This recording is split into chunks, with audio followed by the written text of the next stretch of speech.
ملک کی ترقی اور خوشحالی کے لیے سیاسی افراتفری کا خاتمہ ضروری۔ ملک کو مختلف چیلنجز کا سامنا، حکومت معیشت کی بہتری کے لیے اقدامات کر رہی ہے۔ وزیر اعظم شہباز شریف کا انسداد سمگلنگ سے متعلق اجلاس سے خطاب، کہا پاکستان کو غیر قانونی تجارت اور سمگلنگ نے بہت نقصان پہنچایا۔ آرمی چیف اور صوبوں کے تعاون سے انسداد سمگلنگ میں مدد ملی۔ تمام صوبوں نے انسداد سمگلنگ مہم میں وفاق کا بھرپور ساتھ دیا۔ وزیر اعظم نے مزید کہا کہ رواں سال محصولات کا تخمینہ 9 کھرب روپے ہے۔ FPR میں اچھے افسران کو آگے لے کر آئیں گے۔ اجلاس میں 4 صوبائی وزرائے اعلیٰ اور دیگر اہم حکام نے شرکت کی۔ ملک سے سمگلنگ، ناقص اشیاء کی پیداواری اور جعلی مصنوعات کی روک تھام کے اقدامات سے متعلق اہم فیصلے کیے گئے۔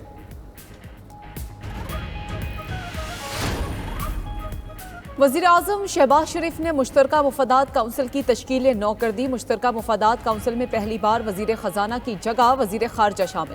8 رکنی مشترکہ مفادات کونسل کے چیئرمین وزیر اعظم شہباز شریف ہوں گے۔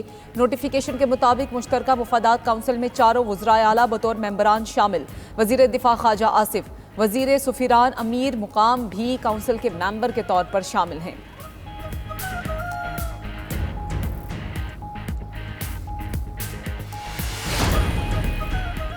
وزیر داخلہ محسن نقوی کی اسلام آباد میں چینی سفارت خانے آمد۔ چین سے آئی خصوصی انویسٹیگیشن ٹیم سے ملاقات میں چینی شہریوں کے تحفظ اور مجموعی سیکیورٹی کے اقدامات پر تبادلہ خیال۔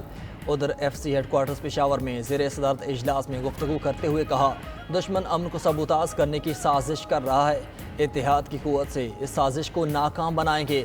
دہشت گردوں اور ان کے سہولت کاروں کو وطن عزیز میں چھپنے کی جگہ نہیں ملے گی۔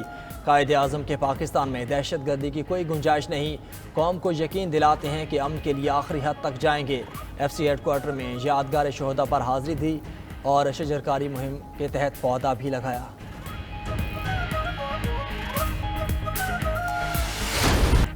بلوچستان سے سینٹ کی تمام 11 نشستوں پر امیدوار بلا مقابلہ منتخب۔ 7 جنرل، 2 خواتین اور 2 ٹیکنوکریٹ کی نشستیں پر امیدوار بلا مقابلہ کامیاب قرار۔ سابق وزیراعظم انوار الحق کاکڑ آزاد حیثیت میں بلا مقابلہ سینیٹر منتخب ہوئے۔ صوبائی الیکشن کمشنر نے کامیاب امیدواروں کی فہرست جاری کر دی۔ دوسری جانب سینیٹ انتخابات کے لیے بیلٹ پیپرز کی چھپائی کا عمل آخری مرحلے میں داخل۔ ذرائع الیکشن کمیشن کے مطابق جنرل نشستوں کے لیے سفید، ٹیکنوکریٹ کے لیے سبز، خواتین کی مخصوص نشستوں کے لیے گلابی اور اقلیتوں کے لیے پیلے رنگ کے بیلٹ پیپرز چھاپے جا رہے ہیں۔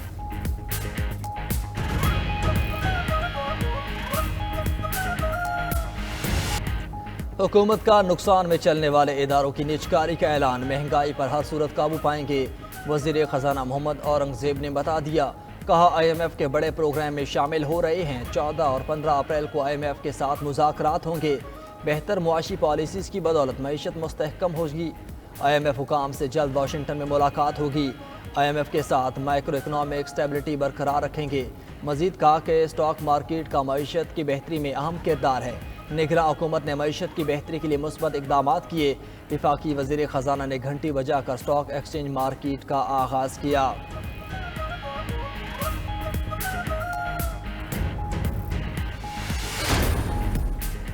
پاکستان نے تجاویز پر عمل درآمد کیا، IMF کا اطمینان کا اظہار۔ IMF کا کہنا ہے کہ پاکستان کی اقتصادی پیش رفت حوصلہ افزا ہے، معیشت کو چیلنجز ابھی بھی درپیش ہیں۔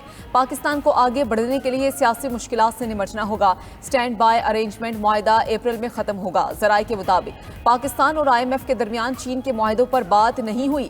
مالیاتی کا کہنا ہے کہ ممبر ممالک کے درمیان ہونے والے معاہدوں پر IMF بات نہیں کرتا۔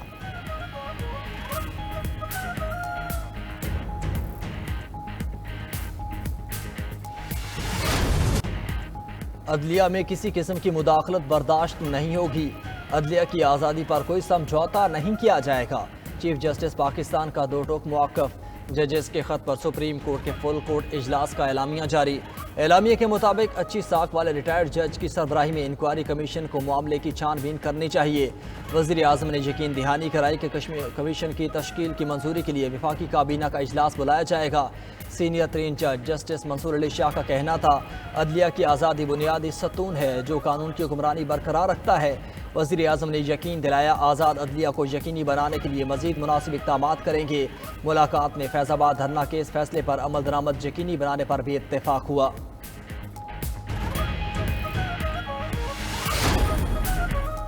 پی ٹی آئی ریٹائرڈ جج کی سربراہی میں بننے والے کمیشن کو مسترد کرتی ہے۔ Opposition leader Punjab assembly Ahmed Khan Bachar کی میڈیا سے گفتگو، کہا کمیشن پہلے سے موجود ہے، فل کوڈ بنانا چاہیے۔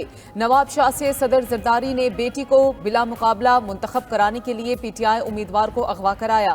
کل ہماری 2 خواتین کو ضمانت ہوتے ہی میاں والی پولیس نے گرفتار کر لیا۔ کیا یہ 2 خواتین بیک وقت ہر جگہ پر موجود تھیں؟ عامی ڈوگر کا کہنا تھا کہ ججز کا خط چارج شیٹ ہے۔ بانی پی ٹی آئی شروع سے عدلیہ کی آزادی کی بات کر رہے ہیں، ملک کو آئین اور قانون کے تحت چلانا ہوگا۔ عدلیہ کی آزادی میں تحریک انصاف ججز کے ساتھ ہے۔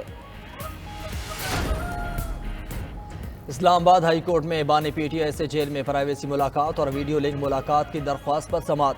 سپرنٹینڈنٹ اڈیالہ جیل اسد وڑائچ نے بانی پی ٹی آئی سے ملاقاتوں کی رپورٹ عدالت میں جمع کرا دی۔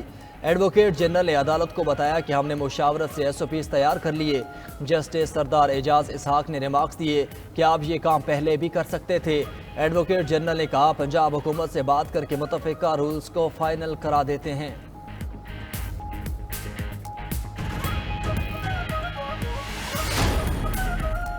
طبیعت ناسازی کے باعث چودھری پرویز الہی پیمز اسپتال میں زیر علاج۔ ڈاکٹرز کے مطابق پرویز الہی کا بلڈ پریشر اور شوگر نارمل ہے۔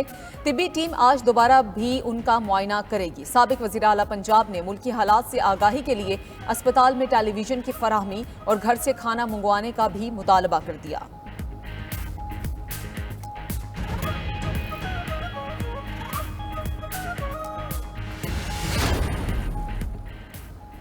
وزیر اعلیٰ پنجاب مریم نواز نے کسان کارڈ کی منظوری دے دی۔ کسان کارڈ کے ذریعے 5 لاکھ چھوٹے کاشتکاروں کو 150 ارب کا قرضہ دیا جائے گا۔ کسان کارڈ پر کسانوں کو مختلف اقسام کی سبسڈی بھی دی جائے گی۔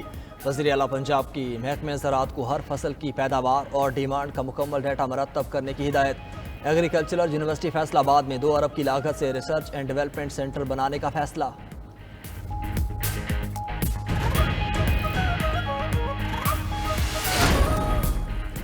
وزیر اعلیٰ خیبر پختونخوا علی امین گنڈاپور کی زیر صدارت کابینہ کا اجلاس ہوا۔ ضم شدہ اضلاع میں پولیس کو گاڑیوں اور دیگر جدید آلات کی فراہمی کے لیے اسکیم کی منظوری۔